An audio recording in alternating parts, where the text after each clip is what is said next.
Hello and welcome to this episode of English with Matthew, where we're going to talk about bibliographies, Harvard style.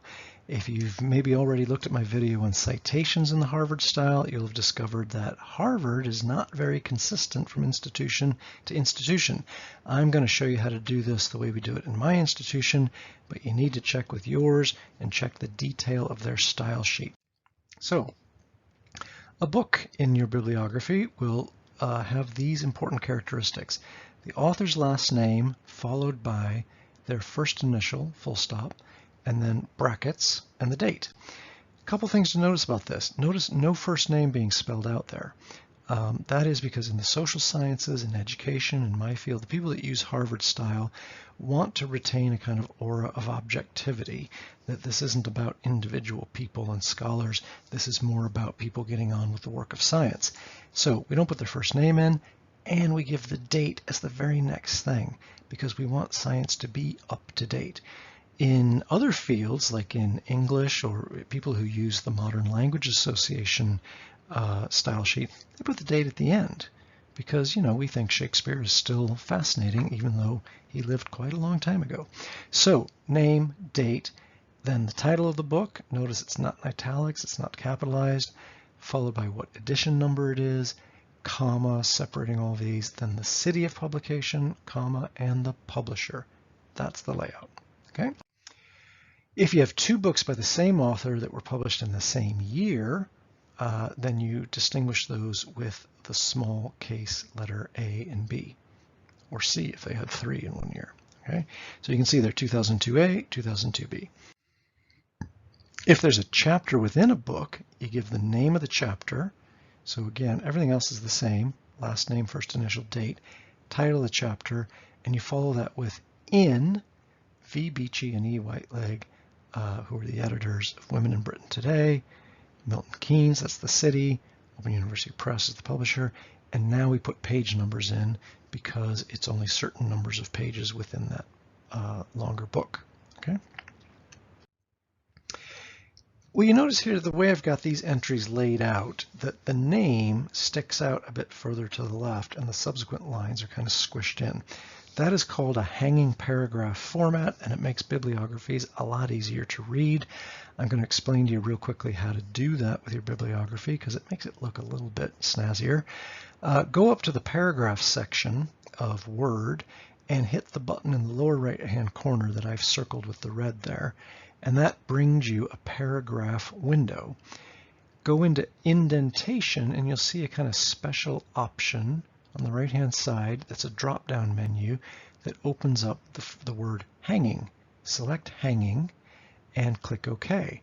And then anything that you've selected in your text, and I would say select your whole bibliography, go through all that rigmarole, hit hanging, hit OK, and your whole bibliography will just go and it'll fall into that format.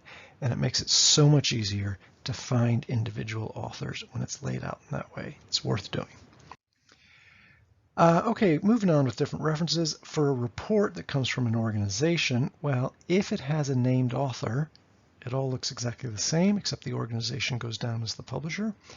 Sometimes they don't have an author, in which case you put the name of the organization. Here it's the Equal Opportunities Commission. You put them first as author. Okay. If you're referencing a journal article, very similar: author, first initial, date, title of the article, comma, and now look at this. The title of the journal that it's in is in italics. Okay, this is the Journal of In-Service Education, comma, then tell us the volume number, the number within the volume, that's usually all included in the journal details, and then the page numbers for that article. Okay, so pay attention to the full stops and the commas in there because they matter.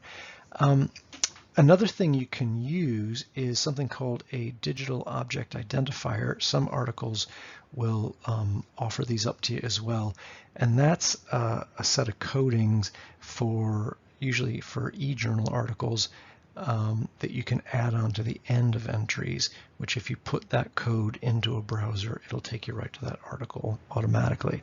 So it might be worth checking to see if an article has an electronic presence in that way, and then you can give a kind of surefire route to get the reader back to the source.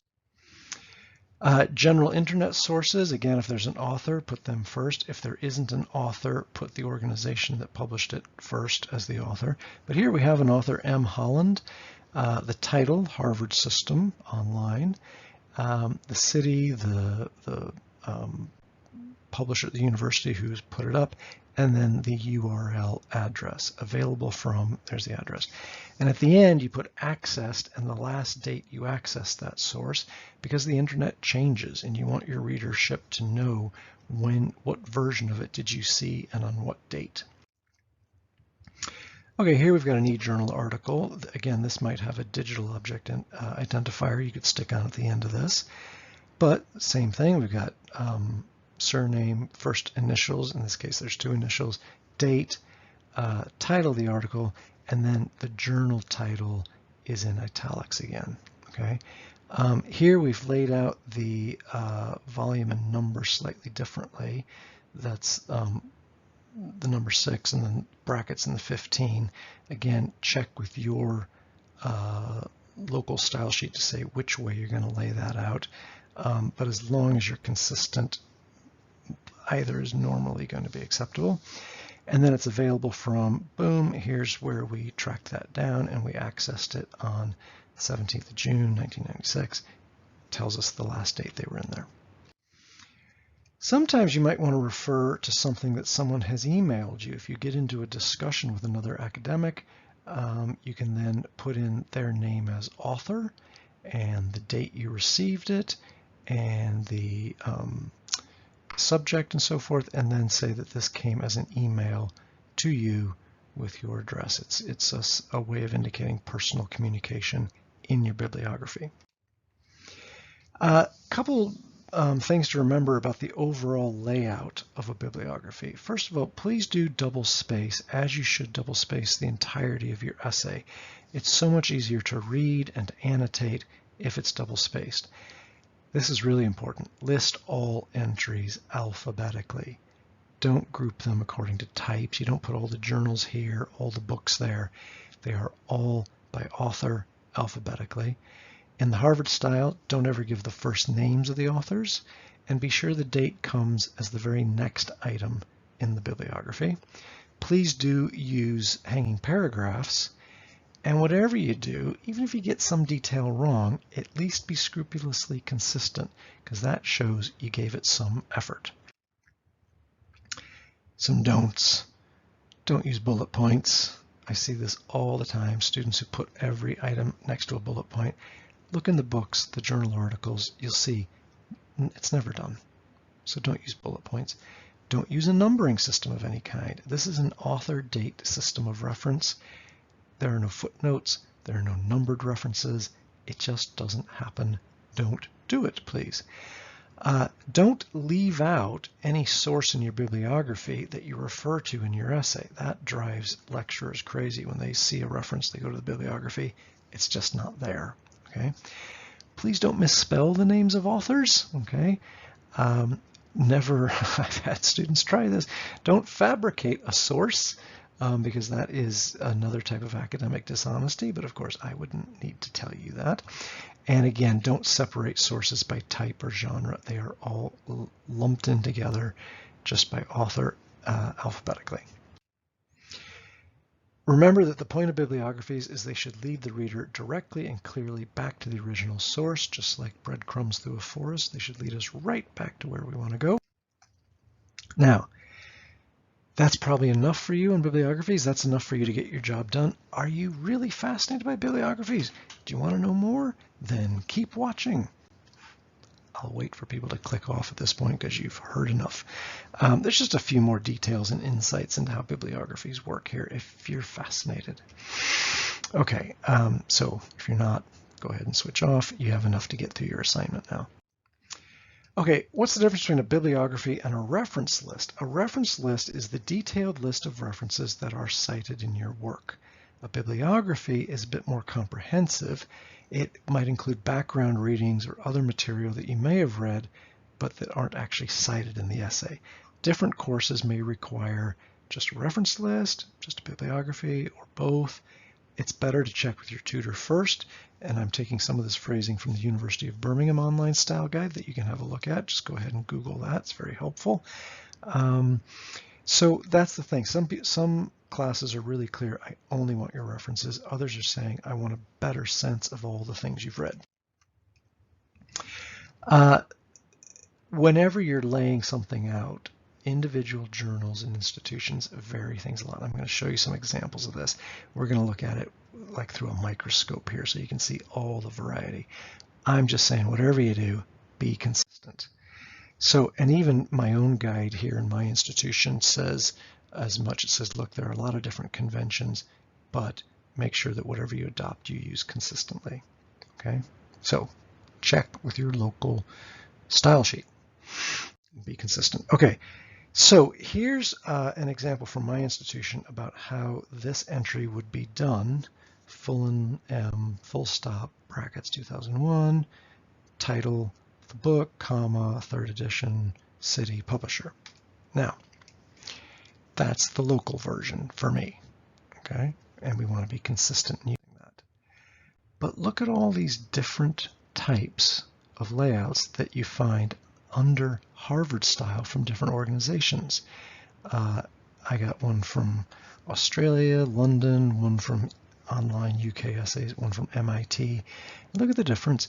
Last name, comma, they all do that. But then some go first initial and no full stop. Others put a full stop in. Some put a bracket around the date. Some don't put the bracket around the date. So let's go through this in a bit of detail. So some have full stops, some don't. Some have brackets, some don't. Some have a comma after the date. One has a full stop after the bracket, okay?